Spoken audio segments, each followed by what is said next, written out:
الحمد للہ وحدہ والصلاة والسلام علی من لا نبی بعدہ اعوذ باللہ من الشیطان الرجیم وقضى ربک الا تعبدوا الا ایاہ وبالوالدین احسانا۔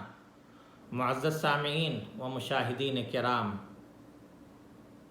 ہمارے ساتھ پوری زندگی میں کوئی ایک دو نیکی کر دیتا ہے، مثلا ہماری مصیبت میں کام آ جاتا ہے یا ہمیں کھلا پلا دیتا ہے تو ہم اس کے اس قدر احسان مند اور قدردان ہو جاتے ہیں کہ ساری زندگی اس کے احسان کو یاد رکھتے ہیں، اسے قدر و عزت کی نگاہ سے دیکھتے ہیں، حالانکہ اس کی بنیاد پوری زندگی میں کسی موقع پر ایک دو نیکی ہوتی ہے۔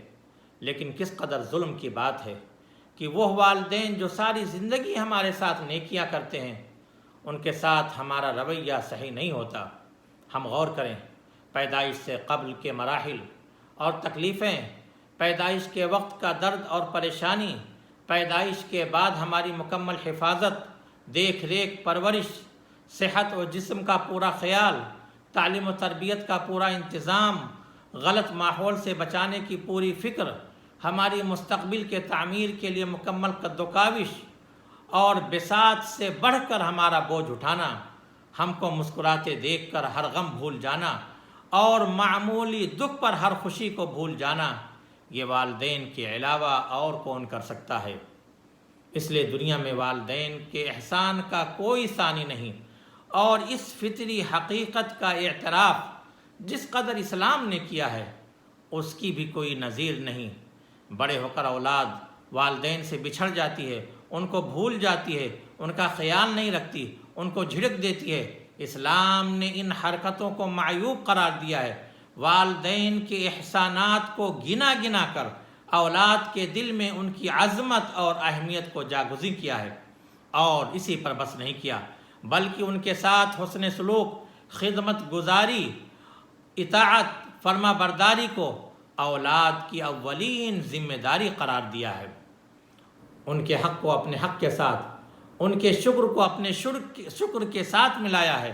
ارشاد باری ہے وَاعْبُدُوا اللَّهَ وَلَا تُشْرِكُوا بِهِ شَيْئًا وَبِالْوَالِدَيْنِ احسانا، اللہ کی عبادت کرو، اس کے ساتھ کسی کو شریک نہ کرو، اور والدین کے ساتھ حسن سلوک کرو۔ ایک اور جگہ پر ارشاد ہے أَنِ اشْكُرْ لِي وَلِوَالِدَيْكَ إِلَيَّ الْمَصِيرُ، میرا اور اپنے والدین کا شکر ادا کرو، میری طرف ہی لوٹنا ہے۔ ان کے علاوہ بھی بہت سی آیات اور احادیث ہیں جن پر غور کرنے سے معلوم ہوتا ہے کہ کہیں والدین کے ساتھ حسن سلوک کو فرض قرار دیا تو کہیں اس کی ترغیب دلائی، کہیں والدین کی نافرمانی کو حرام قرار دیا، کہیں اسے گناہ کبیرہ قرار دیا، اور ان پر بھڑکنے سے بھی روکا گیا، بلکہ ایسا سبب بھی بننے سے روک دیا گیا جن کی وجہ سے ان کو گالی سننا پڑے۔ کہیں ان کی خدمت کو جہاد کا درجہ قرار دیا گیا، کہیں نافرمان اولاد کو سخت سست کہا گیا، کہیں والدین کی نافرمانی کو اللہ کے غضب کا سبب بتایا گیا۔ میرے بھائیوں، والدین کے ساتھ حسن سلوک ان کی زندگی تک ہی محدود نہیں بلکہ ان کی وفات کے بعد ان کے ساتھ حسن سلوک ان کے لیے سب سے عظیم کام ہے۔ موت کے بعد حسن سلوک خلوص اور صدق کی علامت ہے، کیونکہ زندگی میں حسن سلوک میں ریا اور تصنع کا شائبہ یا ان سے تعریف کروانے کا جذبہ اور خواہش داخل ہو سکتی ہے، لیکن موت کے بعد وہ جو کچھ کرتا ہے صرف اللہ کے لیے کرتا ہے۔ نیز موت کے بعد انہیں اولاد کے حسن سلوک کی اشد ضرورت ہوتی ہے، کیونکہ اولاد کے مغفرت طلب کرنے سے ان کے درجات جنت میں بلند ہوتے ہیں۔ پھر زندگی میں حسن سلوک سے عارضی زندگی کی ضرورتیں پوری ہوتی ہیں، جبکہ مرنے کے بعد حسن سلوک سے ابدی دائمی زندگی بہتر ہوتی سنورتی ہے۔ میرے بھائیوں، اللہ سے ان پر رحم فرمانے کی درخواست، ان کے لیے دعائے مغفرت ان کے لیے بہت بڑی چیز ہے۔ کتنے ماں باپ تنگ و تاریک قبر میں ہوتے ہیں، لیکن اللہ تبارک و تعالیٰ اپنے فضل اور اولاد کی دعا سے ان کے لیے اسے کشادہ اور منور کر دیتا ہے۔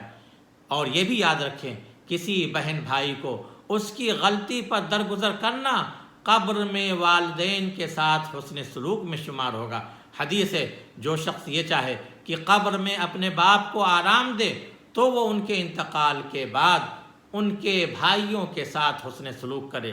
جب بھائیوں کے ساتھ حسن سلوک کی اتنی اہمیت ہے تو ان کے بیٹوں اور بیٹیوں کے ساتھ حسن سلوک کی کتنی اہمیت ہوگی۔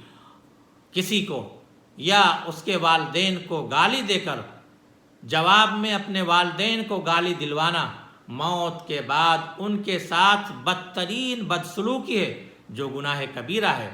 رسول اللہ صلی اللہ علیہ وسلم نے فرمایا اپنے والدین کو گالی دینا کبیرہ گناہوں میں سے ہے۔ صحابہ کرام نے دریافت کیا اے اللہ کے رسول کیا کوئی اپنے والدین کو بھی گالی دے سکتا ہے؟ آپ نے فرمایا ہاں، آدمی کسی دوسرے شخص کے باپ کو گالی دے تو وہ اس کے باپ کو گالی دے، کسی کی ماں کو گالی دے تو اس کی ماں کو گالی دے۔ آخر میں دعا ہے کہ اللہ تبارک و تعالی ہمیں اپنے والدین کے لیے صدقہ جاریہ بنائے، ان کی زندگی میں ان کے مرنے کے بعد ان کے ساتھ حسن سلوک کی توفیق دے۔ آمین۔ وآخر دعوانا ان الحمد للہ رب العالمین۔